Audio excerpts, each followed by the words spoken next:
Okay, everybody, we're going to get started. Welcome. My name is Eric Lane. I live a block north of here at 33rd and Osceola, and I moved in 2000. Just a brief background. About 2 years ago, a group of residents got together to talk about the possibility of creating a historic district in order to help preserve the character of the neighborhood. And as a result of those conversations, we decided that it was worth exploring. It was worth It was worth the effort to start a conversation to explore the benefits of having a historic district for what we call Packard's Hill. And over the course of the last year and a half, we've talked to as many neighbors as we could. We've been out knocking on doors any number of times in order to try to reach people, left leaflets, mailed all the property owners who don't live here but rent their houses out so that they'd be informed about it. And we've also raised most of the funds necessary to do the actual research that's required and to start preparing a nomination packet. As we've gone door to door, as we've talked to neighbors, a lot of questions have come up, but I think probably none more common than the topic for tonight's conversation, which is the questions that people have about building or renovating or adapting their home if it happens to be in a historic district. So tonight, there's a panel of experts who will have brief presentations, and all of them incorporate at least one question that's come up over the course of the discussion and the dialogue about a historic district. And when they're wrapped up, then we'll sort of open it up for a more free-form Q&A session so that everybody can ask whatever's on their mind, and we can try to get more clarity on this topic of building and construction and renovation in a historic district. And with that, I'm going to turn it over to Julie, who is our facilitator for this evening, who will try to get the most value out of this by kind of keeping us on track and shepherding us through. So thanks. Thanks for coming. Thank you. Thanks, everybody, for spending your Wednesday evening with us. I am not a resident of the neighborhood. In fact, I live on the east side. But I am a planner by degree, and I also do moderation and mediation and group facilitation work. So my job is to kind of keep everybody on track. And to that, I'd like to remind us all that the topic for this evening is building in your historic district. So we want to keep the questions and comments germane to that. There's a series of other meetings that are coming up on the 22nd. There's a meeting where you'll be discussing history and a description of the process for becoming a historic district. So if we can kind of keep on track with the building aspect of this, we'll have a better evening, I think, for everyone. We have a panel of experts here who, from various fields, who are going to talk about that topic. The format for this evening will be that each of our speakers will speak for approximately 5 minutes. I'd like you to hold your questions until after all of the speakers have spoken. We're going to try to, and that's about 45 minutes, so approximately 7:45 we'll wrap that up and then begin with questions. And we have until about 8:30 for the space. If you have questions that maybe are not particularly germane to building, but you'd like to have them addressed, we have what we're calling a parking lot over here. There's some boards with sheets on them. You can leave your contact information and your written question, and we'll get back to you on those things. We want to make sure that everyone gets to be heard in the time frame that we have. Any questions on that, on the process? Nope? All right. Let us start with Phil Joseph, who is a resident of the Ghost Historic District here in the neighborhood. Thank you. I live on 31st and Julian. Let me know if you can't hear me. Right on the corner, on the northeast corner of the street, in a Victorian house. We went through a remodel and addition about 3 years ago. And Andrew Gibson, who sits right beside me, was our builder. So he can, I'm sure, add a lot to what I'm going to say about the process that we went through and where we were beforehand and where we ended up afterwards. We added about 1,000 square feet to our home. And we also remodeled pretty much, the entire inside in a pretty typical way for the, oh yeah, that's my family.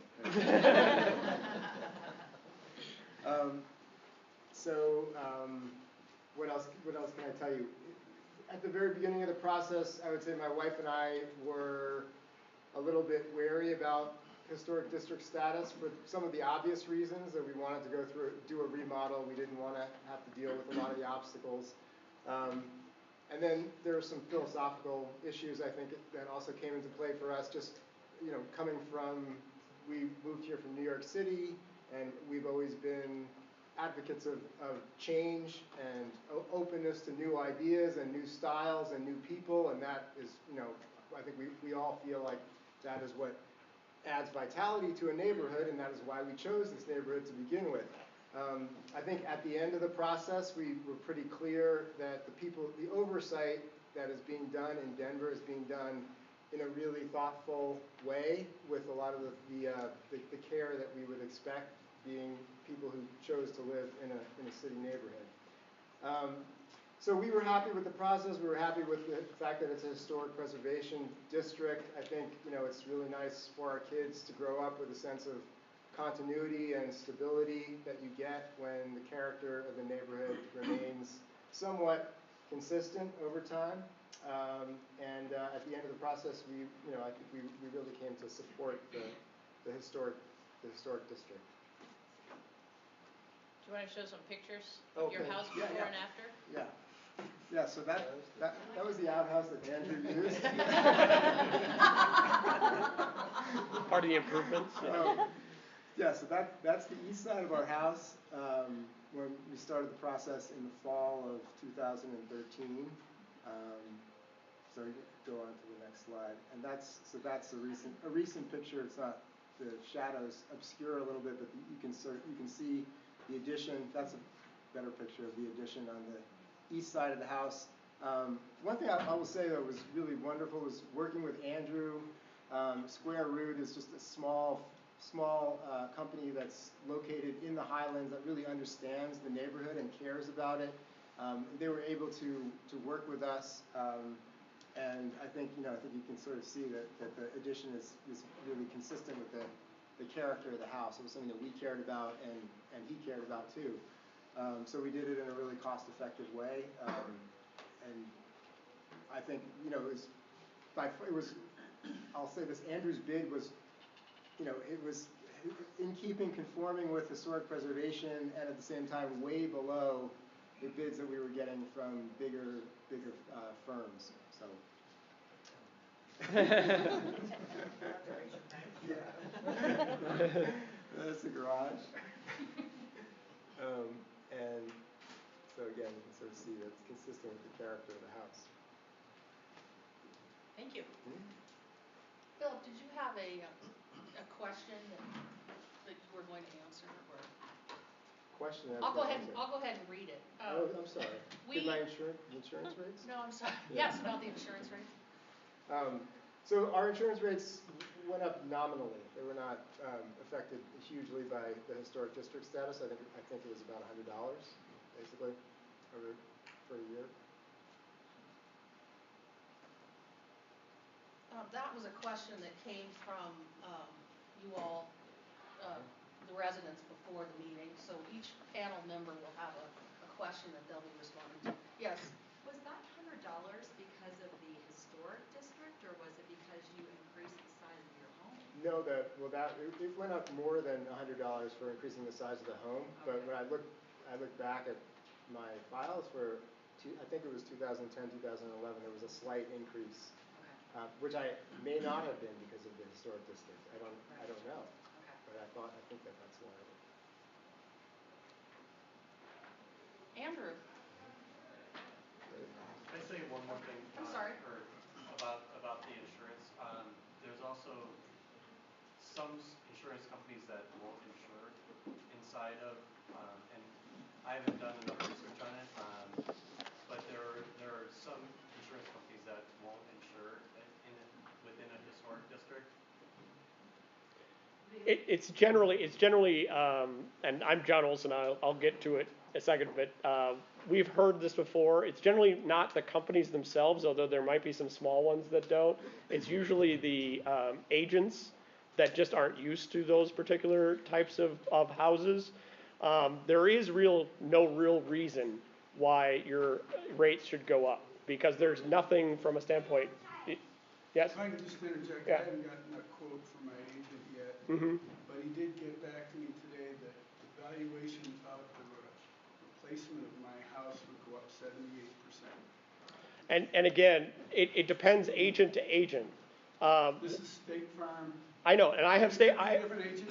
I have a State Farm as well. I was kind of surprised Yeah. by that, but basically to build the 1900 standards, that's the multiple. Well, you're not required to build to 1900 standards in the sense that for the insurance rate of whatever, if you lost your home from a standpoint of that, you would not be required to build like they did in 1900.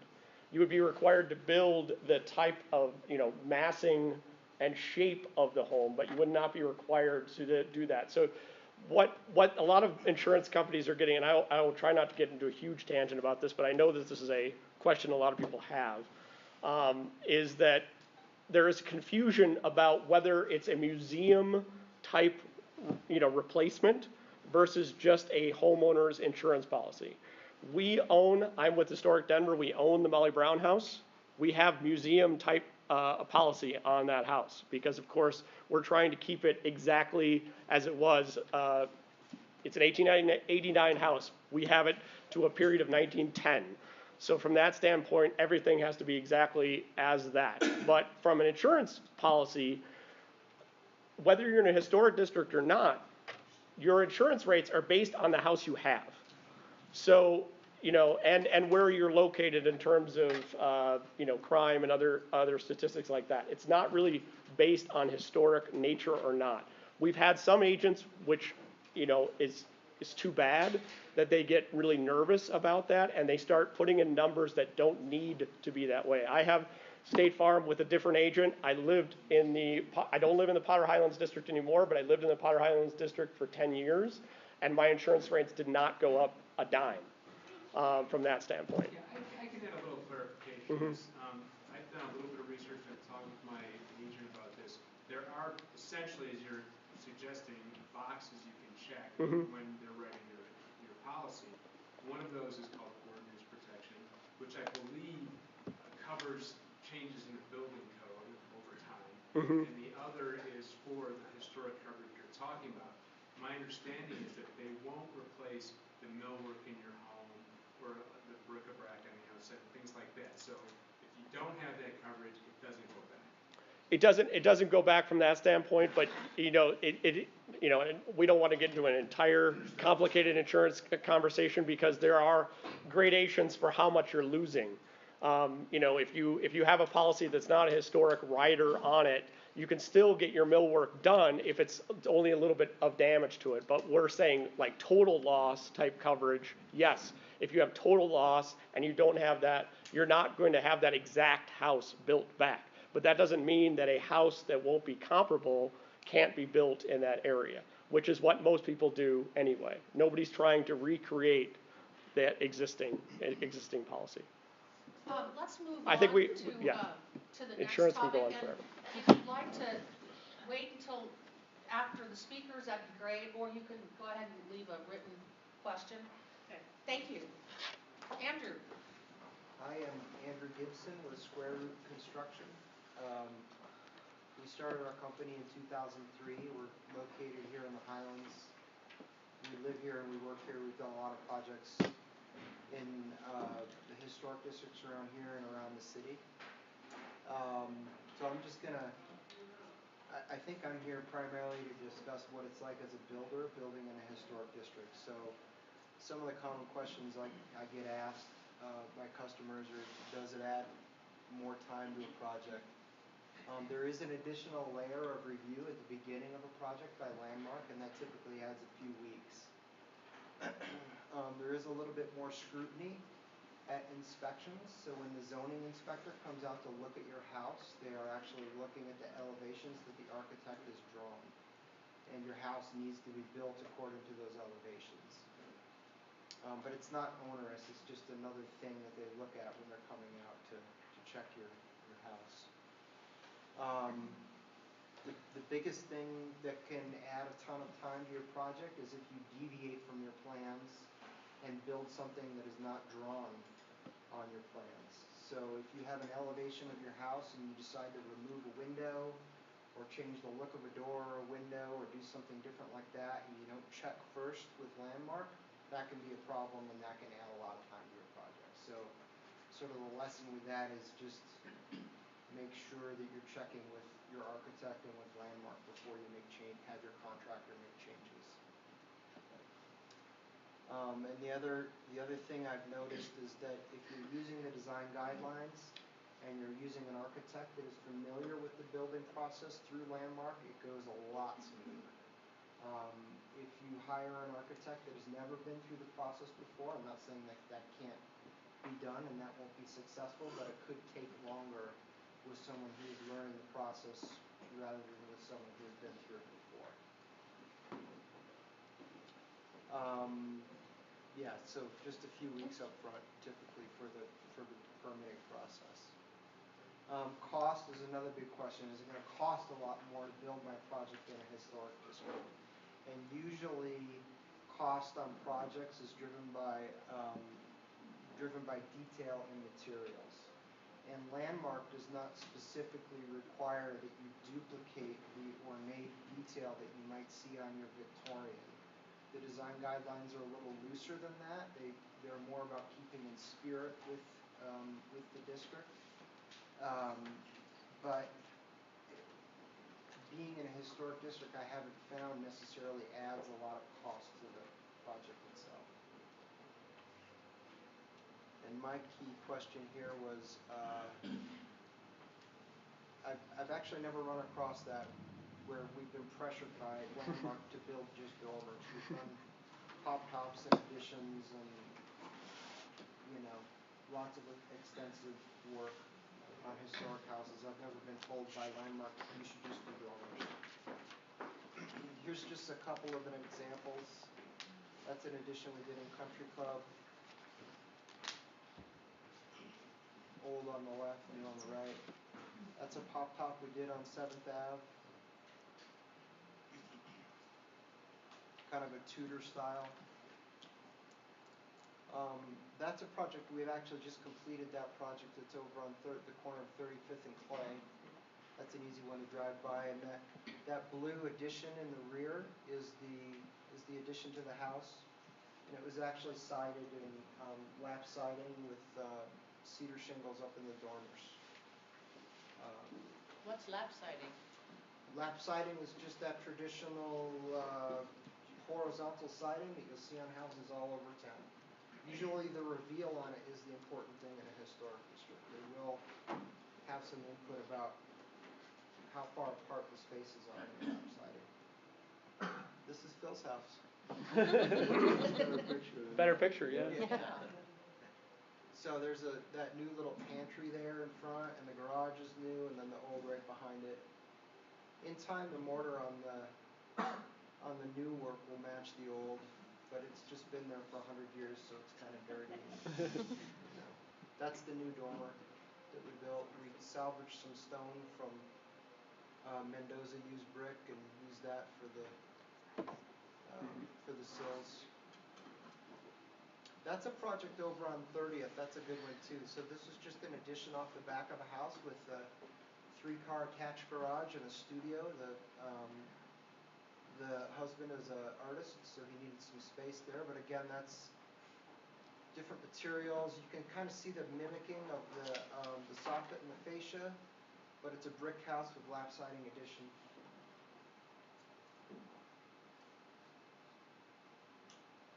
That's a project we did over on 33rd, which I think would be in this district. No. No, it would be in the ghosts. Oh, Anyway. sure. Or actually, no. Yeah. Be It's east in the of there, Wyman east of district. there, actually.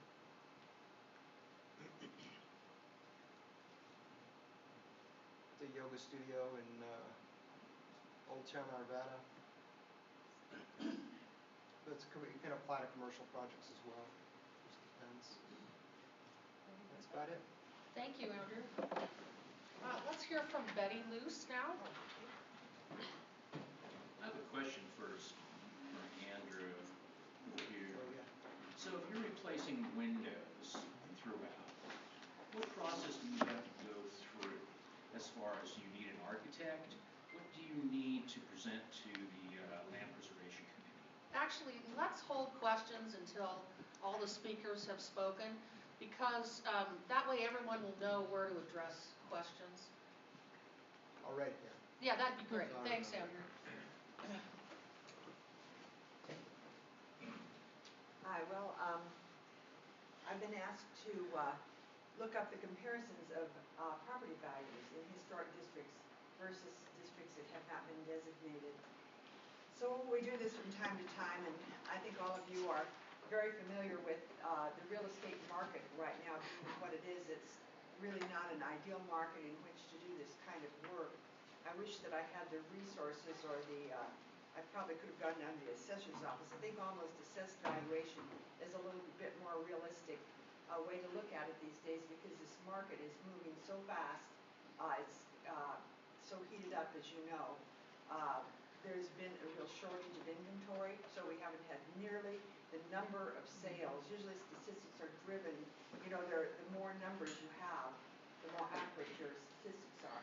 So I just give this to you with these caveats. But I chose two different comparisons to make. I thought Potter Highlands was a good place to use as a historic district because they are just across Zuni Street from sort of a comparable area in size in Lohi. So I go from Federal to Zuni, then from Zuni down to Pecos. And, Potter Highlands has been a historic district for a long time now. I don't even, John, maybe you know when they did that, 25 years ago? It was longer than that. It was since the 1980s. Really? Yeah. Okay. Mm-hmm. So, east of there, as you know, we have a lot of historic properties, old houses, but there's also been a lot of tear down over there and multifamily duplexes and the like, and but also very high prices down there.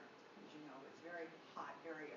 So these are the numbers that we came up with. I looked across three measures here: percentage of asking price attained, the dollar per square foot comparable from one to the other, days on the market. Now, if you look at those numbers closely, you'll see that they're not huge numbers. They look huge on the graph because when you make a graph like this, it uses a different measure along the side. But nevertheless, even small amounts are significant because these are all price per square foot. So you multiply these different numbers by, say, 1,500 square feet, 2,000 square feet, 2,500 square feet. That does really add up in looking at the numbers. So you can see in Potter Highlands, they actually attained a higher percentage of their asking price. Their dollar per square foot across the board was higher, and the days on the market was less than it was in Lohi. And that really surprised me. I just did these comps on Monday, by the way, so they're very fresh. They'll be different next week. Seriously, you never know. Can you go back Very a slide? random. I couldn't see the numbers. I'm sorry. What are the numbers? Okay, over here we have percentage of asking price attained. 90, So in Potter 95, Highlands, 96. we were at 96 versus 91. Okay. 91%. Dollar per square foot, we had 363 versus 364. That was very close, but there were fractions in between. Then days on market, whoopsie. Yeah, let me fix the days on market because I see that scale has disappeared. Oh, And okay. that might be my fault. Usually my fault. There it is. So now it's going to be slightly off the chart instead. Okay. But you'll be able to see it. Yeah, days on market, quite a difference there. About almost 40 days on the market for Potter Highlands, almost 60. Now, keeping in mind in East Highland, those are the single-family houses. Most of them are older homes.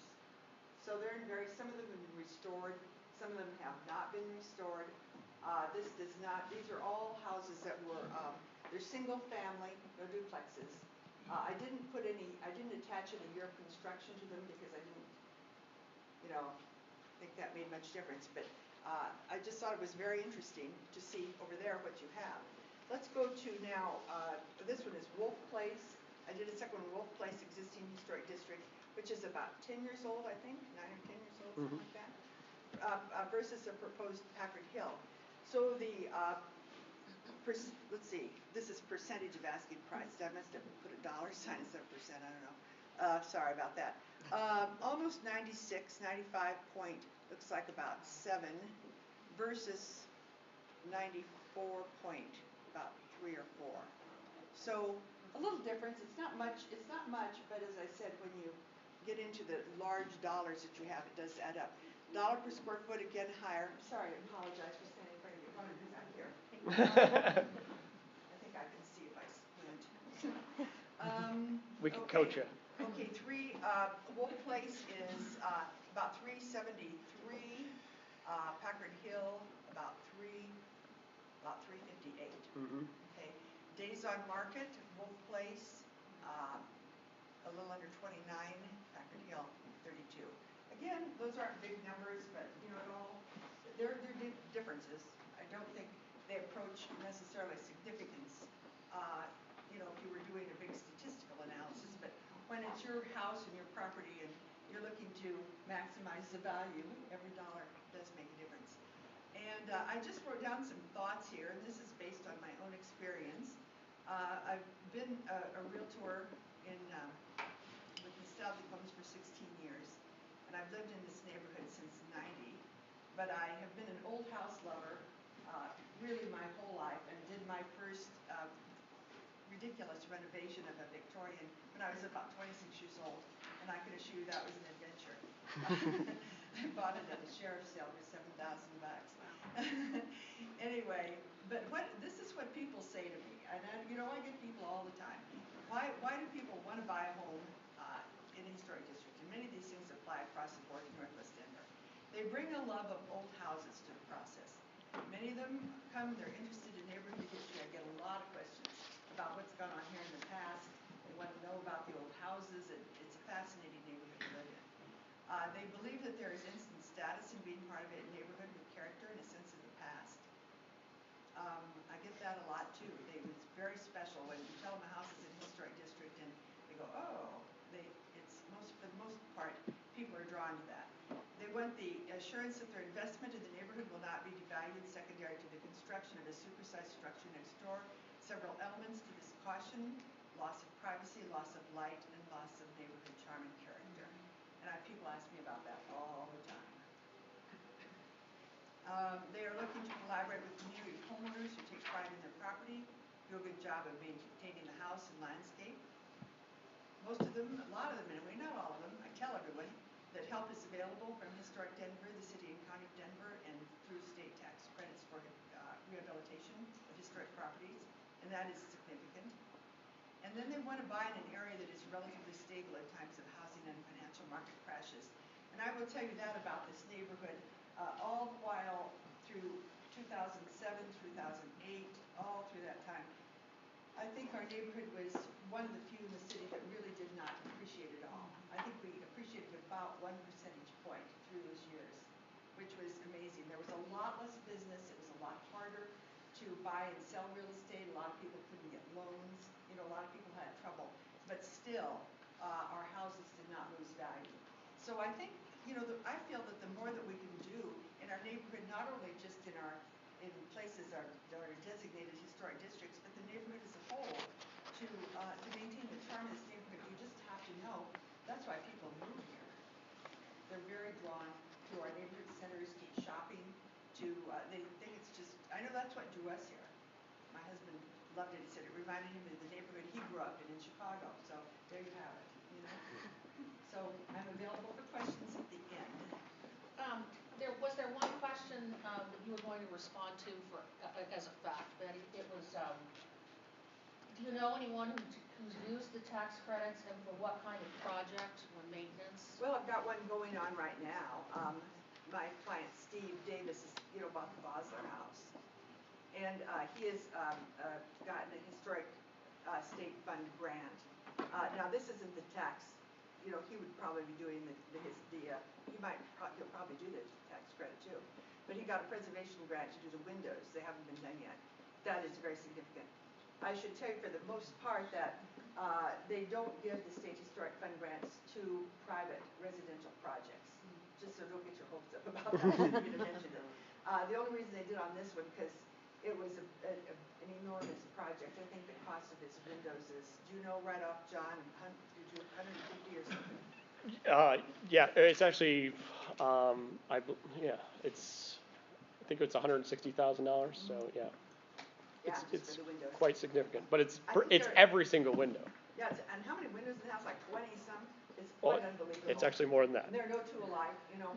But anyway, yeah, the historic tax credits, yes, it is a state tax credit, it has nothing to do with your federal taxes. But if you know about a tax credit, it's dollar for dollar, it's not a deduction. It's a straight up reduction of your income tax, which is a fabulous deal. So those of you who pay a lot of taxes, I mean, if you pay taxes to the state of Colorado, you definitely can credit the cost of your renovation against those taxes. It's a good deal. 20%, right? Yeah, I think so. Oh, yeah, probably it's. Not so. Thank you. Yeah, Thank you, Betty. sure. Now we're going to hear from John Olson. Hello, my name is John Olson. I'm the Director of Preservation Programs at Historic Denver. And I was brought in a little bit just to talk about the benefits of historic preservation, and I could drone on for a long period of time on that because, of course, I think that there are a lot of benefits to historic preservation, but I've narrowed that down to a couple of things that I think hit home for everybody, including sustainability, economic development, and community identity. So sustainability, you may have heard, it's in the preservation community, it's almost something that we don't want to hear anymore about because we've heard it so many times, but it is very true in the sense that an existing building, there's no greener building than the building that's already built. Because if you're talking about LEED certified or new buildings of new technologies, that's all fantastic. But there is energy that goes into that, and there is a payback that is required once you're doing that new construction. We can talk about the fact that most of the buildings that we may live in, when it comes to these neighborhoods, if they're built in the late 19th century or the early 20th century, there were gabs of fossil fuels and other types of energies that went into that. It was very labor intensive to build these homes, and many of them are built very well because of that. And while that did probably muck up the ozone layer and all those other things, that's done. And so when you demolish an existing building, you're basically wasting all of that energy that's already been put into that. There was a great quote by Donald Ripkema, who's a economics guy who really talks about preservation a lot, where he talks about when you demolish an existing building, you're actually robbing from two generations. You're robbing from the generation that built it because it's not done yet. It has many years left of use left in that, and all of that energy that went into it can still be there. And yet the new construction, you've just piled more energy on that same site, where that new construction, as we know in Denver, that new construction can happen in a lot of other places than where it's already existing. And we're growing, so there's going to be new construction. But why do that to something that is already built? And so you see this is a picture of actually the Metropolitan Hotel in downtown Denver. Right next to, you can see Trinity Church, right next to the wonderful Canadian whiskey ad that's right below that. I don't think the church did that ad.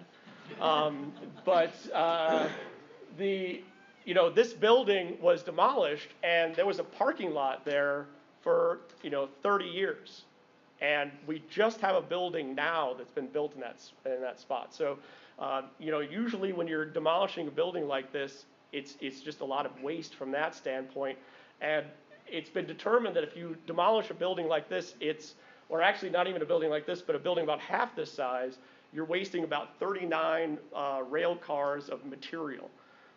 And we can go to the next slide, which talks about, when we're talking about landfill space, I mean, everybody's trying to compost and trying to do things to reduce that. But really, construction is a quarter of all of those landfill spaces. And so whatever we can do to minimize landfill additions based on demolitions is a good thing, because we we have all of this massive material that is going away and not being recycled. A lot of times when people are demolishing, we don't have a policy in the city of Denver that requires the recycling that even some other places do. So it's usually a big waste from that standpoint. You have, again, about 39 boxcars in a mid-rise. You're doing about 1 million cans that could have been recycled. All of those things go to waste from that standpoint. And we can go to the next slide from that. Then we have, a sense of community. We hear all the time from visitors to Denver about how they love the neighborhoods of Denver because they're very unique. Each one has its own identity. We have the West Highlands, we have Lohi, we have, Alamo Placida on the east side, or Wyman, or Curtis Park, and they all have their own identity. And this is something that's really exciting, and sometimes we take that for granted because we see it all the time. But visitors, they're visiting these places because we're not like everywhere else. And when you have massive demolitions in neighborhoods, you lose that sense of community, that sense of character, that sense of identity that we've had. There's nothing wrong with the change and evolution of our neighborhoods, and a lot of that is great. But we don't want to lose that sense of what where we are. And we can take a look at pictures like this and know exactly where we are in the city from that standpoint. And so, this has a lot of the Curtis Park or San Rafael neighborhood deal. And this is a great quote from Jane Jacobs in New York City when she talks about every place becomes more like every other place, all adding up to no place. And so you have a lot of that new construction, which again, new construction is not inherently bad.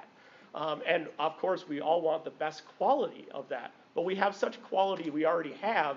Why we're wasting that with getting rid of that and making us look like everywhere else.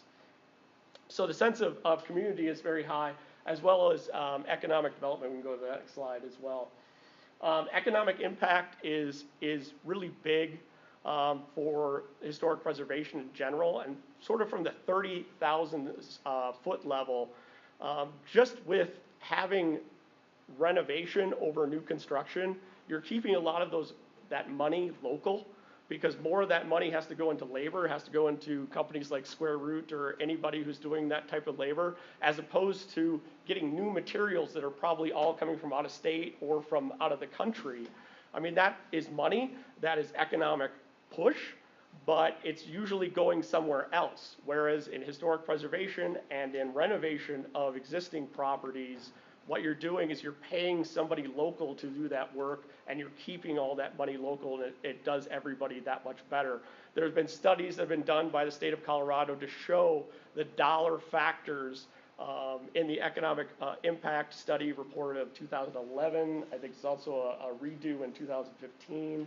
And it will show you that the dollars stay here in Colorado when you're actually investing in historic preservation and historic renovation work rather than new construction work. The other aspect that I'll talk about is just a little bit about property values as well. Betty already went into that really in a nuts and bolts for around here. But basically, there is this idea that if you have a property that's in a historic district, you have this smaller pool of buyers because nobody wants the restrictions and nobody wants to buy a historic district home. That's just not true. Every single study that's out there says that the values, if they don't even just plateau, they will go up at a higher rate than outside. We have some examples. I think is on the next slide. This is Donald Ripkema again, or maybe it's the earlier slide. There was one early slide. Okay. That's fine. I got it in my head. So from that standpoint, there were studies that were done in Philadelphia, both inside National Register districts as well as outside. They showed a 131% value of inside versus outside. There have been studies in Texas as well, which have shown that historic districts will either add 5 to 20%. These are quite extreme examples, and I wouldn't expect that those kind of examples would happen right off the bat. We've seen more modest, where you have 2%, like right off the bat of becoming a historic district, of being inside versus outside of being higher. And then generally you would add about 1% per year higher than you would outside of that. And that's generally because people do like the idea of being in an area, real estate is made on stability. If you can invest in an area and know that it's not going to change for the worse, it's going to change, but it's going to change in some controlled way, that makes investors and homeowners more comfortable with paying more for those particular properties. And we have organizations and realtor firms that deal almost entirely with historic properties. I've lived in the Potter Highlands Historic District for 10 years. I live in Berkeley now, which is not a historic district. I would love to have a historic district where I am right now. But what's interesting about that is I'm a professional in this field, and yet, professional or not professional, people don't generally decide strictly on historic district, non-historic district, whether they're going to buy into an area.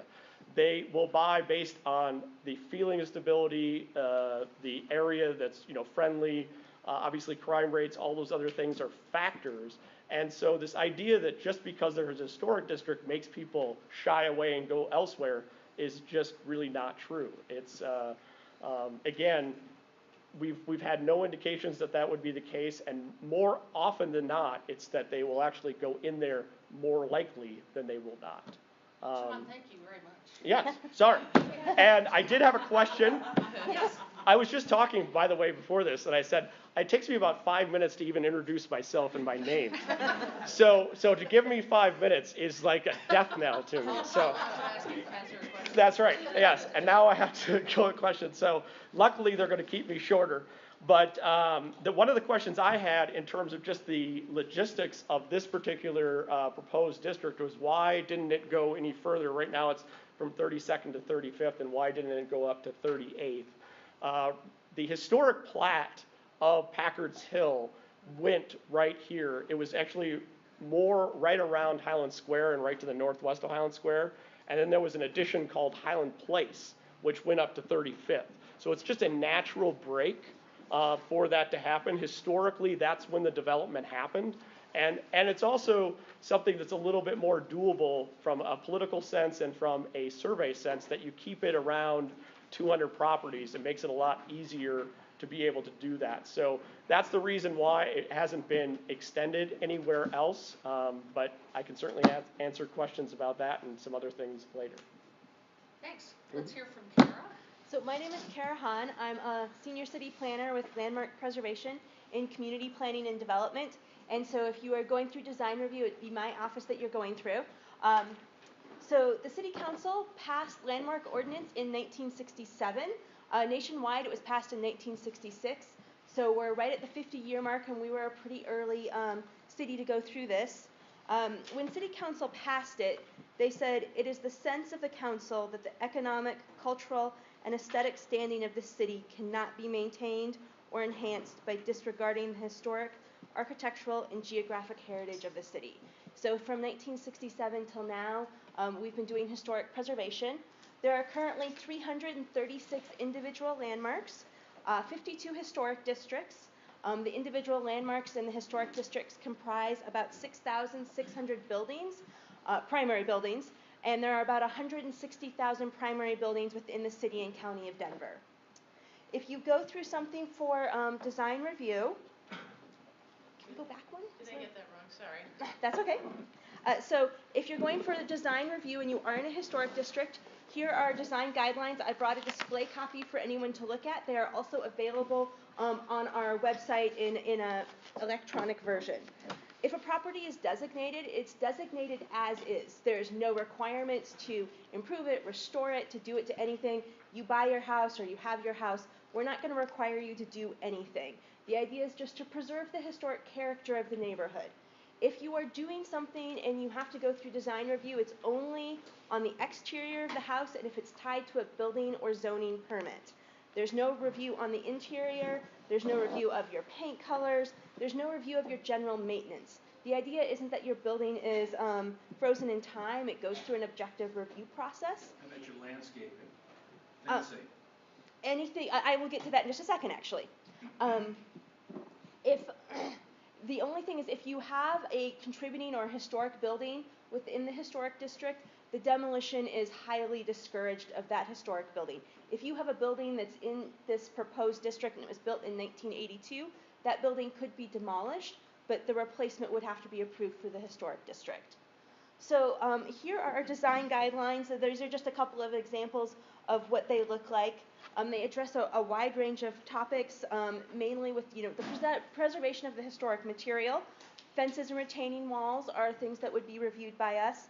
Solar panels are allowed on about the last 2/3 of the property. We review infill, roofing, and additions, but mainly we're there to try to preserve the historic character of the property. So what do our design review look like? Approximately 70% of our design review are administratively. That's basically done by staff. And that's done in normally a 10 to 15 day period, just sort of depending on the number of projects we're getting in. We typically see over 500 of those a year. We did 541 approvals in 2016. And so those are generally new fences, garages, solar panels, smaller rear additions. We also have a type of project which we call a quick permit or a quick review. Those are typically done in one day that we review, and then all of this would be in addition. You would have to go through the additional permitting process through the city. And those are if you're replacing an asphalt roof with an asphalt roof, you're replacing an existing fence, you're replacing an AC unit, we look at that in about a day. If you want to do something that's a larger project, if you want to click to the next one, sorry. The other 30% of the projects that don't meet our design guidelines and aren't something that staff can administratively review, those go before the Landmark Preservation Commission. That's generally infill construction, new additions, pop-tops, ADUs, and it goes before the commission. The commission is composed of 9 members. They're appointed by the board, or they're appointed by the mayor, and they are made up of practicing architects, landscape architect. We have 2 members that are nominated by the planning board, 2 members from History Colorado, and 2 at-large members, one of which lives in a historic district and has experience working with historic properties. So we also like to have a member of the community who is on the board as well. So these decisions are being made by people who are design experts and contractors living and working in the city and county of Denver. And then finally, we wanted to kind of talk about what do the historic preservation tax credits look like. So if you are doing a project and you are working on the historic material of the project, you want to work on the mortar of your house, you want to redo the interior of your wood floors, and this is the only time we ever care about the interior of your building. If you are working on the historic fabric of the building, or you are adding something like an HVAC system or an AC unit, or you're working on your plumbing or your electrical, and you say your project is $100,000, you can get a tax credit of up to 20% or $20,000. If you can't use that tax credit for the state of Colorado in the first year, it can be spread out over a 10-year period. I recently had someone in the Potter Highlands area who was just re-roofing her roof, and she was able to afford a higher level and a better shingle because she ended up with a $3,000 tax credit by just redoing her roof. So there are some really good advantages to working with historic property and materials. And I had a question of, so the question is it true that if neighbors don't like a plan that is submitted to the Landmark Preservation Commission, can they complain to the Landmark Preservation Commission and have it overturned? No, they can't. The neighbors can comment through, if it goes to the Landmark Preservation Commission, there isn't time for comment from the neighborhood or anyone who's there. But no, once a decision is made, your neighbors don't get to choose the color of your house. They can have make a comment, but they don't get approval of anything. Thank you. Let's hear from Paul Floyd. Thanks, Julie. I'm going to step over here so I can see the slides. My name's Paul Floyd. I'm an architect and a registered engineer. I'm co-chair of the Design and Preservation Committee with the West Highlands Neighborhood Association. Marilyn Quinn is my co-chair as well. As projects come up in the historic districts, by the way, welcome to Wolf Place Historic District, where you're now sitting. those projects, as Kara said, would come before the Landmark Commission, and they would suggest that you come to our committee initially for some input from your neighbors. In a couple of instances, depending on the type of project, it's mandatory that you come to us. In other instances, Landmark staff will strongly encourage you to better input. I just have some examples of some projects that have gone on in the Allen Ghost and the Wolf Place districts. This one is one of our favorites, actually. This is the 29th of Julian, and it was an instance of a growing family that owned a historic bungalow and was in need of more space. The upper two pictures show the before, and the lower pictures show the pop-top that occurred. In particular, bungalows, I think, are one of the most challenging houses to add on to, and we feel like this was very successful. In fact, our committee forwarded this for a design award with the mayor's office because we really thought that highly of. It didn't succeed, but we were really quite happy with how the owner and his designers pulled this one off. Next slide, please. The next pictures are some infill projects. These are on West Hayward Place. In fact, these are two new structures. They're, you can see the rendering at the top, and also to the right of that, you can see some pictures of adjoining houses. This is an important thing we look at, is how well does it fit into the streetscape? And when I say streetscape, think in your mind of a piece of music, a series of notes. And the question is, are you staying in harmony, or did you just jump into the wrong key or something? And in this case, we felt that these two houses very much were in harmony with what's going on this block. And in the lower left, they're actually under construction right now. That was taken last Sunday. So again, as a matter of fact, Kara, correct me, you actually have this in one of your all's presentations for good examples of infill design in historic districts. Next slide. And then sometimes you do hit an off key. This is at 31st and Yates, actually where I live, on the house to the left. And again, things we look at when we're doing a review is proportion, form, setting onto the site, setting into the streetscape, material choice. So maybe this was less successful. One of the things I'll point out is, you'll notice on the new house to the right, that rather odd slope to the roof there. And we speculated that there is a zoning limitation on how big you can build, called the bulk plane. If you can just imagine a dotted line. And we think the architect didn't intend that slope to be there, and subsequently he hit the bulk plane with, oh, I'll just chop that corner off. So I think that's what happened there. But moving on to the next slide. Here again, this is an existing house at Denver Square on the left. And I'm sorry the pictures don't show it that great, but it is kind of difficult to see because it's completely behind. But you can see in the back there, there's the lap sidings we discussed earlier, addition on the back. This is quite a large addition to this house. I would estimate that they increased the space by at least 30–40%, which 400 or 500 square feet easily. But again, just to point out that additions are being built in historic districts, and in this case, being completely behind, the streetscape's unaffected, and so this was another approval by Landmarks, and our committee had no issues with it as well. So, and then this final one was a very recent one that Landmarks just approved. At the top picture there, again, it's the streetscape, and the house in white there is an existing house that was proposed for an addition. And in the lower left, you see what the facade of this house looks like. It's kind of a strange, odd-looking house. It's just down the street here, somebody's commenting. This is a non-contributing house. That's because modifications were made to it after the period of significance of the district. In other words, changes were made to this house in the 1940s.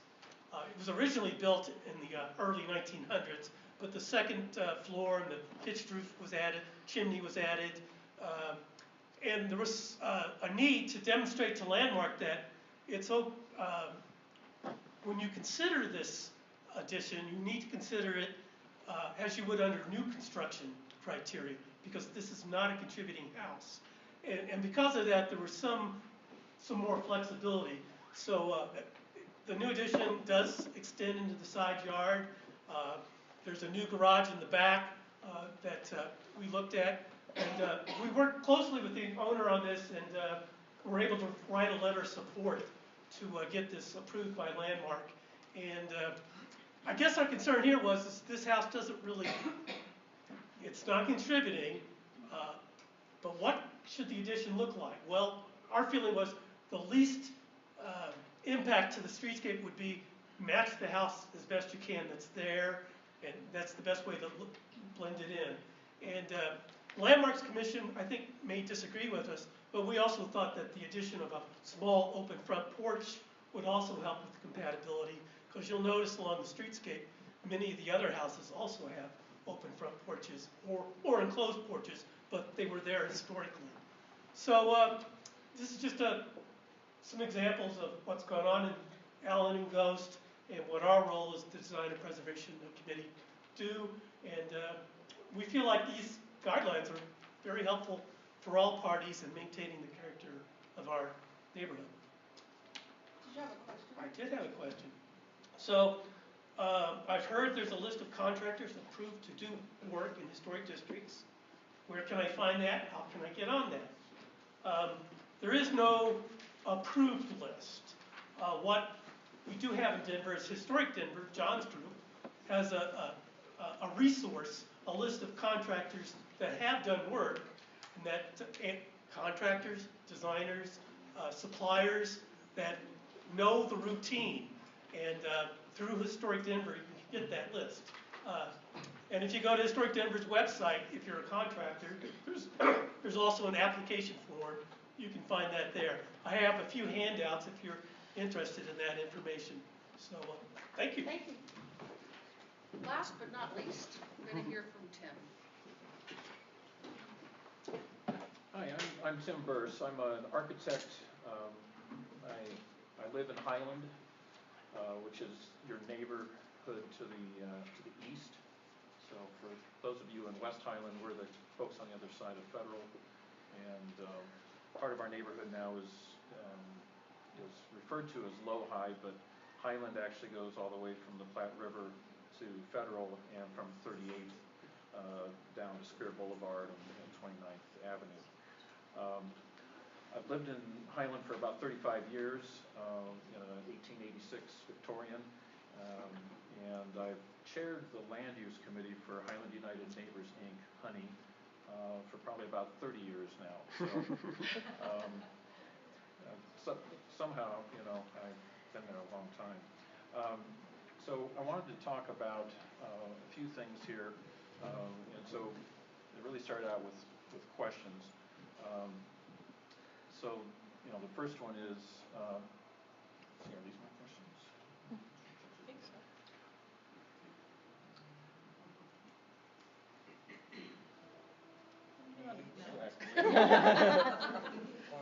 So, yeah, at least something like that. But mine started out by saying, contrast the development in the historic district, Potter Highlands, versus the rest of the Highland neighborhood. And I would have to say, at this point in time, there is a night and day difference. And for those of you that wander through Highland, you'll see a difference when you go east of Zuni. There's wholesale demolition and replacement of historic buildings now with new structures throughout the eastern half of the neighborhood. While in Potter Highlands, there's still a lot of activity going on. We seem to be the hot neighborhood, one of the many hot neighborhoods in Denver. But what you see instead is generally very sensitive infill structures, additions, renovations, that sort of thing. And while there's still a lot of pressure on the Landmark District, most of the historic fabric of the neighborhood remains. So we are seeing people inserting a new house on a wide lot where the existing house is off to one side. We're seeing non-contributing structures built after 1943 being demolished and replaced with new construction. The good news is, from a land use committee standpoint, is that we get to see new projects, the infill projects, at the same time that the Landmark Commission is seeing them, and we get to comment on those. So we work very closely with our neighbors who live in Potter Highlands and get their input and try to make sure that their views of what's good in the neighborhood come through in new construction. I was also asked to talk about additions to historic homes, what's possible. What we have learned in the last few years is that rear additions are preferred over side additions. Landmark Commission's pretty clear on that. They would just as soon not see the new addition, so they want to push things to the back. Dormers are a good option and are possible in Potter Highlands. In other parts of the city, it may take a zoning variance to do a dormer that goes out through the bulk plane that's over the top of houses. I'm not supposed to talk about overlays, but we did an overlay in Potter Highlands simply so we could do side dormers. Because we do think that's a good way to add valuable space to historic homes. The one other thing that the Landmark Commission is pretty clear on is that second-story additions, pop tops, need to be pushed back from the front of the house, so that what you see along the street is still what's been there historically. The general rule of thumb is 15 feet back. Do you want to see what else is on your slides? I don't know. Might be a little scary. Well, let's see. I think I edited what the questions were. How do we adapt historic homes for modern times? The question really evolved to one talking about new construction and contemporary design, and how does contemporary design and new construction fit into an historic district. I think from our perspective and what we hear from the Landmark Commission, new buildings must be clearly new, but they don't need to be jarring or ultra-modern. We want to be able to tell that a new house was built in this century, in this decade, but not clobber you over the head with something that is the trendiest thing that we're seeing throughout Lower Highlands, for instance. Instead, the new buildings really need to follow traditional forms that are consistent with the neighboring structures, have proportions of windows that are consistent with the houses within that landmark district, but maybe a little simpler in detailing. And we've seen a really wide range of things that have been successful in Potter Highlands. So there's a huge amount of creativity going into projects. Yeah, let's see what else is on my list. Oh, I see. This is an old presentation I did back in time. It's really good. Okay. Yeah. All right. So I was also asked to talk about, what's not likely to be approved. Full pop tops that come all the way up to the front. Removal of really important architectural features that are visible from the street. Additions that don't follow the general form of the existing house, and materials that aren't found in the district. Okay, so what else is up here? All right, infills. Okay, so this is not in a not in a landmark district in Denver. It is in National Register District. It's in the National Register District. Yeah, yeah. It's across the street from Potter Highlands. This one might fly in Potter Highlands, but there would be neighbors pretty upset about it. And yet, they're really almost the same house, but just a modern interpretation of it. So, there's room for discussion, I think, is what I would say. Modern houses fit better when forms match the context, and you all know where this one is. And that's actually outside the district. But it's in West Highlands. Yes. Yeah. Yeah. This is a really nice little addition, that tiny little lap siding addition on the right, on a tiny little brick bungalow in Potter Highlands. it's, that's a nice one. Tim, thank you very much. Absolutely. You I have, you want my question? oh, well, I'd like to make sure we have time for some questions. We should go on. We only have about 15 minutes. So what I'd like to propose is, let's use that 15 minutes for questions. If we don't have time to get to yours, please go ahead and fill out a form over here, and we will get back to you with a response. We want to make sure that everybody gets to be heard. Did you have a question? I do. I have Okay. actually a couple. I have owned the duplex at the northeast corner of 33rd and Newton for 40 years as of last January. I think I'm the oldest living owner in that two-block section between 33rd and 35th. And 2 scrape-offs occurred last June in which new construction, very modern, very out of context of the neighborhood, has occurred. It seems like there's a double standard being applied to the zoning. Because I was told that, you know, I had to have so much space open to the sky, the additions in the backyards and in the sides and the bulk planes and everything.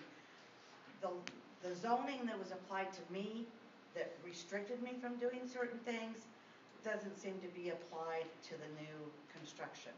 And I'm wondering why that's happening. Are the rules being changed in midstream without notifying anybody?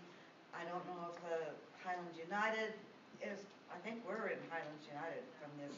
You're in West Highland. Yeah, West Highland Yeah, neighborhood. but isn't that the same? No. Highland is East of Federal. Okay. West Highland is west of Okay, Federal. but as far as a neighborhood association, who's our? West Highland. West Fine, Highland. okay. Yeah. But I don't know, it's just very frustrating because of the bulk plane. There was a house that was built on my, vacant lot north that I had, north of me. And he had to go down, I call it the house in the hole, and because he couldn't go up, and then they built this monster across the street that it's a full story. There shouldn't be any change for the zoning based on whether you have an existing, Then how did they? from the bulk plane standpoint. Like a zoning question, by the way? Yeah, Kara, is that something that you could refer her to someone in your office? Yeah, to, if you for could, your specific yeah, case? but that would be more of a zoning question than the historic preservation question. That would be a different zoning question. You can talk. I can give you some contact information of who to contact. Somewhat related is that at one point there was Denver Water required that certain amount of the land, a percentage of the land, be open to the sky and not covered with concrete, not covered because of the water restrictions. Is that? You actually get, heard that. no, you get charged more for having impermeable, aspects to that is taxing to the rest of the system, but there shouldn't be any requirements from that, on your own property. And that's another thing that we can certainly refer to the city to be able to talk to them about. Thank you. I called on that, and I don't have a garage. I have a bigger piece of lot, and then a smaller house had higher taxes. It didn't make sense. It's because it had a carport and an old barn, and I have open space, so it's the rain falling in that goes into the sewers. So if you have a bunch of concrete, more water's going in the sewers, you're gonna pay more than I have with no garage and water. I know. Yeah. It seems like the opposite of what it should be. Yeah. I had a question over here about windows. Oh, yes, please. I may be Yeah, pointing to. So the question I have on windows, if you're replacing windows, what do you have to go through as far as getting that approved? Do you need an architectural drawing? And really what I'm getting at is projects that are smaller, not replacing or adding, replacing houses or adding additions to these things, just basic nuts and bolts stuff like landscaping, replacing windows, replacing doors, that type of thing. It seems like with all the hoops that you have to jump through, you've got to consult with your neighborhood association, you have got to go to landmark preservation. It adds a lot of time and adds a lot of expense. So just as an example, I bring up windows. What do you have to do to replace windows, say, on an 1890 structure? I can answer that. If you're looking to do a window replacement, a window replacement requires if you're replacing 4 windows or more. And it depends if you're replacing or repairing. If you're repairing, you don't have to come and talk to us. If If you are replacing, it requires a third-party assessment to determine whether or not the windows can be repairable, or if they can be repairable, then we would recommend that you repair them. But if they are in a poor condition, then those can be replaced, typically with wood, aluminum clad, or fiberglass composite. Who pays for the assessment? The property owner. And is there a fee for Landmark Preservation Committee for No, submitting your plans? No, there's no fee with Landmark. And the only time that you would ever have to go to your registered neighborhood organization, and that's if the neighborhood organization chooses to have a historic preservation committee, the only time you have to go to them is if you are doing a pop-top, an ADU, or infill construction. So that's the only time that you would have to go before a registered neighborhood organization. Sometimes people go or we're recommended to go to them, but the only time you're required to do it is for those 3 property types. And do they have veto authority, or? It's a comment period. It's a period to go before your registered neighborhood organization, talk to them, talk to your neighbors, provide them information, and they can provide recommendations, and they oftentimes will write letters to the commission. But no, they do not have veto power. They just have a comment. How long does that usually take? I'm sorry. It's a maximum of a 3-week period to go before the registered neighborhood organization. In our case, we meet monthly, but if your schedule is such that we need to set up a specific meeting, we're willing to work with you to work with your schedules. And does it have to stay the same look and design then? Does what as happens? was there? Replacement On the replacement windows? Yeah, replacement windows would need to be of, like, an in kind. Temporary windows in a historical form. I'm sorry, say that again? Can you have a contemporary windows in a historical form? Like an example, it'd be that infill house. We're interested in doing a major remodel in our house, and we like some contemporary elements. The contemporary house you showed was an extreme example, but what about something in the middle, like some contemporary elements in a historical form versus the infill house you showed example is more of what we're talking about, but every other example you showed is very traditional. If it's a historic property, you would have, and you're just replacing the windows on your current historic property, it would need to be of a similar nature of what's already there. If you're doing an addition or you're doing infill, there's more latitude. So addition is talked in the same context as an infill? It's not exactly the same. Not but- exactly the Right, same. but what I'm getting at is all contemporary elements off the table? No. No, No. no, additions in many ways have to be of their own time. So there are certain examples that you've seen that look very traditional and very subtle off of those, but there are other examples, and I don't know if we have, there's that, I'm thinking of the one in the Wyman. Is the windows, like, Why no? small windows. Well, from the Windows standpoint, if you have original windows there, what the LPC would require is that you put back what was there in terms of in-kind replacement.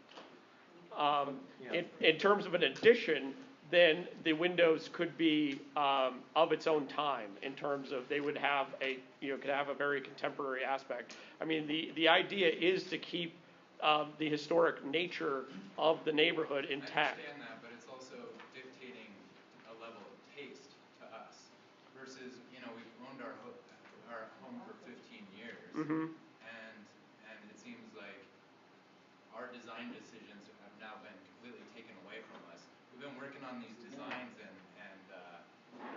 planning what we'd like to do for almost the entire time as our family's been growing. So, for this to come up, we weren't planning on doing like some crazy out of context thing, but all the things that we really wanted to do don't seem like it's possible. It's frustrating. I guess I would offer that, from my experience in Potter Highlands, there have been lots of very contemporary additions, even new builds that have met with approval from the Landmark Commission.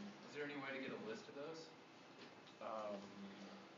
Yeah. Yeah, we could certainly show you. See me afterwards, and I'll try to give you some It addresses. also seems that those contemporary additions are usually towards the back of the home. We are on a corner lot, and it's a very visible lot, and so to do 15 feet back, and then, like, what do we do on our side?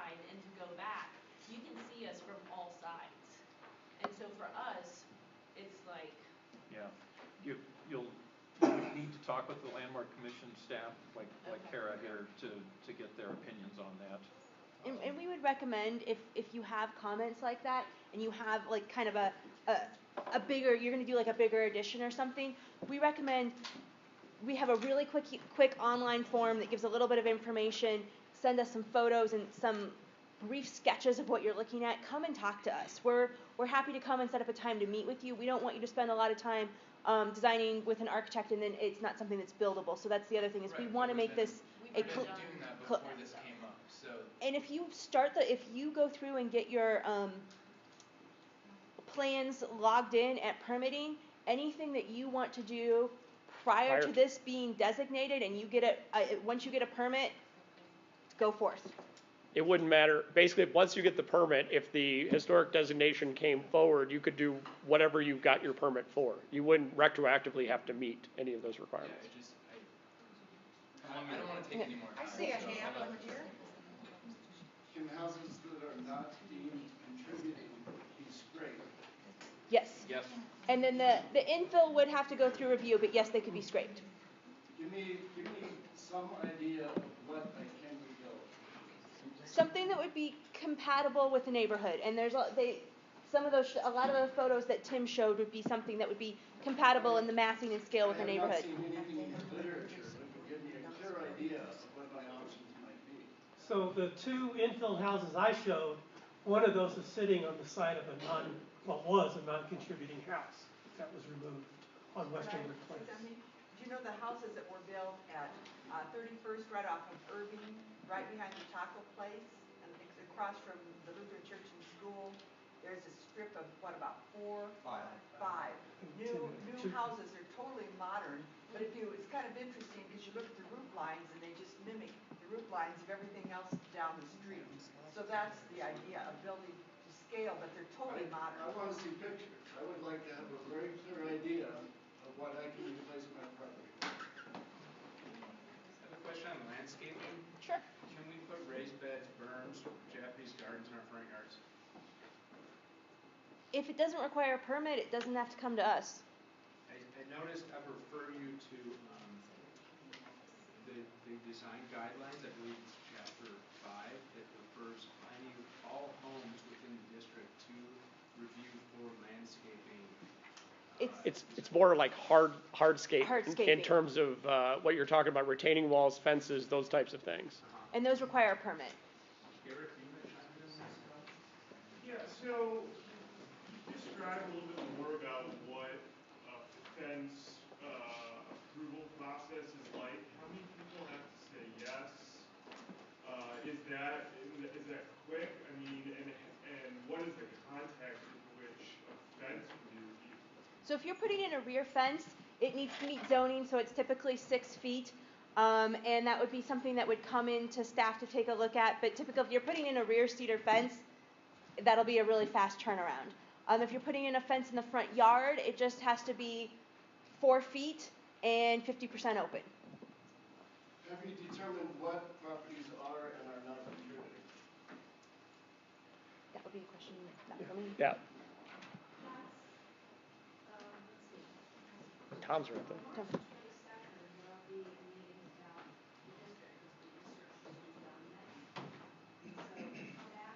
I will be out of town. So we don't know what percentage of properties within the designated zone or proposed zone rather are contributing properties. I believe it's 83%. We believe it's 83% when we started.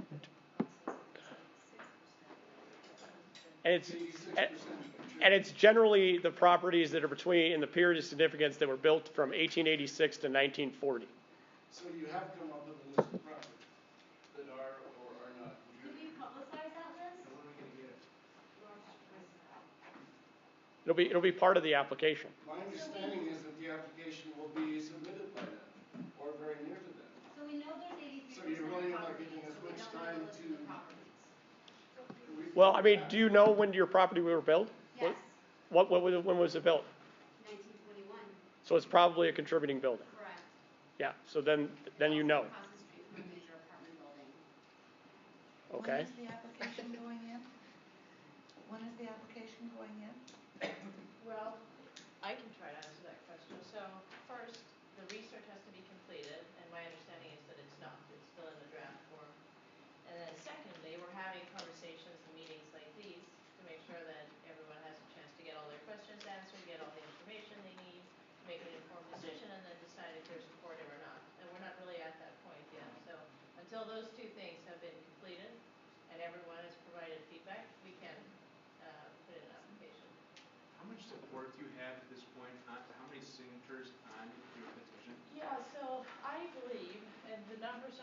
goes up because somebody new signs, and then occasionally it goes down because somebody sells their property and is no longer a property owner and therefore not eligible to have their signature counted anymore. But I would say 65-ish is the answer. The total number total? Correct. Is there a process for someone to take their name off if they've signed it already? Sure, I mean, they can see anyone who's a volunteer, to do that, yeah, absolutely. You say 65 people are currently in support? Correct. 65 homeowners? Correct. Property? Yeah, correct. Of those Out who of how many? responded, Say that again? of those who responded. That's just the number who I know of to be supportive, yes. And then outside of that, since early December, I want to say, we have publicized a request, please provide feedback with a link. And we've done that in paper form, we've done that in email form, and thus far only about 11 people have taken that, answer those questions. So people who haven't responded, we don't really know what they're thinking, but so that's what we know today. And we'll continue to reach out and try to get feedback from everyone. How many properties are there in the district? 173, I believe. And how is the district, or the proposed district rather, how is that configured? Like, who came up with the idea, or not who rather, but how was it come up with, yes, we're gonna go from 30 seconds. I think I explained at the early, maybe you didn't hear my, okay, it's basically the traditional subdivision that was done, it was called Packard's Hill, which was right in the first little square to the northwest of Highland Square, and then there was an addition called Highland Place. And those two subdivisions together are really the historic district that we're talking right now. So right, so that's what's included in that is a major apartment building that just went up on 32nd and... Well, that would be, it'd be either cut out or it'd be a non-contributing property within that. Those of us who live on 32nd, between 32nd and 33rd on Meade, that's what we look at every day. And so what benefit to us does it have to go historic when we're having to pay extra fees to fix our floors inside? No, none of that is true. But how is it not true? If I have to have someone... You don't have to do any of that. We were just explaining that. In terms of... interior floors were included. No, nothing interior is a part of the review process. The only tax credit. If you want state funds for that aspect, then you are opening yourself up for review of that. But if I want a fence, I have to review that now. It's on the exterior, yeah. But you have to do that from the city anyway, in terms of a certain... Zoning. Yeah, zoning. You have to deal with the fence issue anyway. Yes, you do. The sides or? Yep. Yes. Yep. Yep. Yeah, just back to the fence real quick. I don't know that I actually got an answer from from the very beginning. If I have a plan and I give it to somebody at the office, Is that an administrative? that person says yes, and then I go to permitting. Yep. How many additional people have to approve it? Just the staff at LPC, so it's one more step. And you spoke to it just a little bit earlier. Time frame roughly is averaging 2 weeks. Yeah, so it depends. If the fence is, say the fence is existing, you want to tear it down and put a new fence up. Not existing. Okay. It's anywhere between 5 and 15 days. It just depends on our workload at the time. Like right now, we're a little bit slower. So, we don't have as many cases in, so we can get through things faster. In the middle of the summer, it's more like the 10 to 15 days. And is a handwritten letter from the property owner as to what the proposal is for a fence doable? Will that work for you? So there's an actual form. There's an application form. The form is really simple. It's like your address, property owner, contact, and we want to put in a cedar fence. And you can give us, here's what the cedar fence looks like, Just and you fill give in us a the site blanks. plan, and here's where the fence is going to be. And so if it's non-historic, do we have to go through that same process?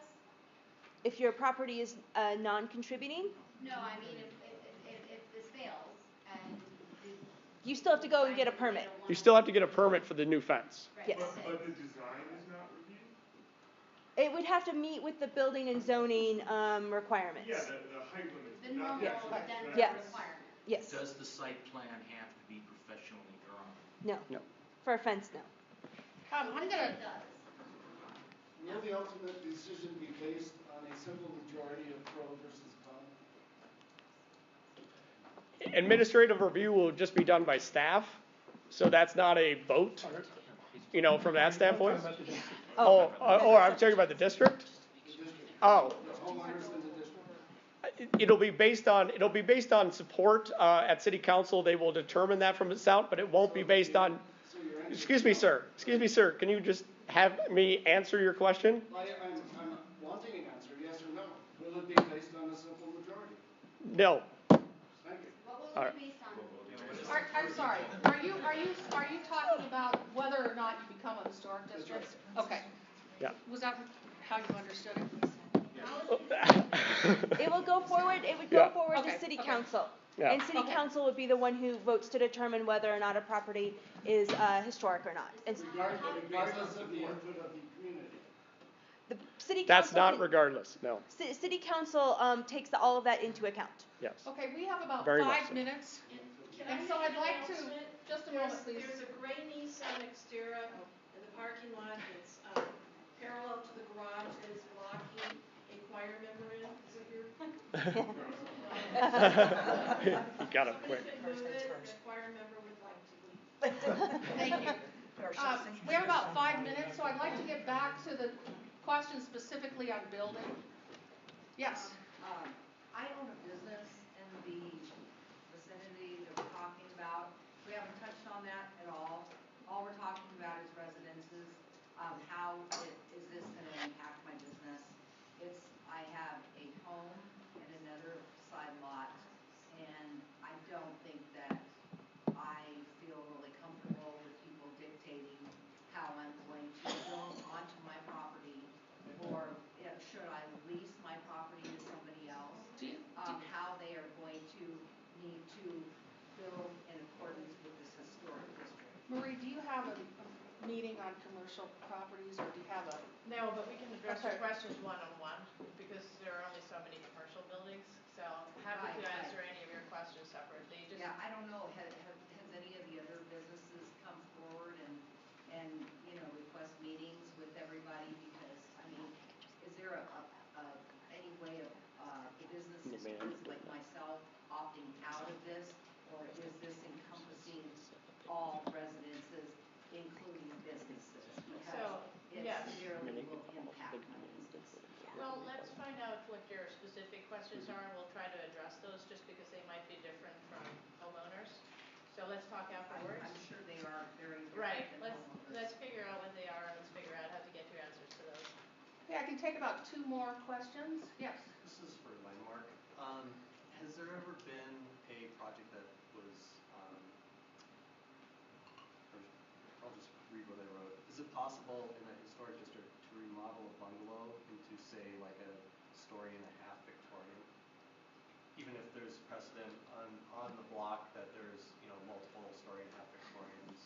So the idea is to maintain the historic character of the block or the neighborhood, but also to retain the historic character of that individual house.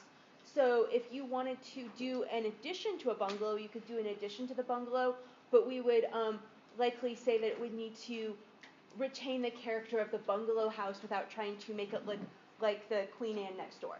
Okay, so in other words. But you could do an addition. It just wouldn't look like the Queen Anne. And you wouldn't be able to get the amount of square footage that you could if you just strictly did a full top that looked like a Victorian. Yes, I think so. It would, in general, the addition we would recommend being about 15 feet from the back, or if you also just wanted to do a rear addition, or in some cases a side addition. So that losing that 15 feet of the front, if you wanted to get the same amount of square footage, you would lose open space on your lot because you would have to push that towards the back. It could, yes. One more question? Yes. I just was wondering about windows again. I didn't hear all of what you said. I want to keep the original windows, but I want to take off the aluminum storms and put different storms on. Do I have to get? Nope, storms. Storms are on their own. Storms, you can just replace them as you want. You don't have to go for a design review for a storm window. All right, thank you again. Will this video be made available to us? That's a question of, does it come out in a way that it can be useful? We don't know that yet. We intend to make it Nevertheless, I available. would like to get a copy of it. We intend to make it available for people that haven't been able to be here. We've also got a number of I would encourage anyone who has another question, I can hand you a sheet here, and we'll get back to you with that response. Thank you again for spending your Wednesday. Will do that, I have 50 questions, I don't want to write them all down. Just give them how about, Marie, is there an email system set up? Or? Absolutely, we have an email too. Yeah, and I would also suggest that the next time you have a meeting like this, instead of being so much presentation from these individuals, that we do a lot more questions and answers. Obviously, a lot of people didn't get questions answered, and we have a lot of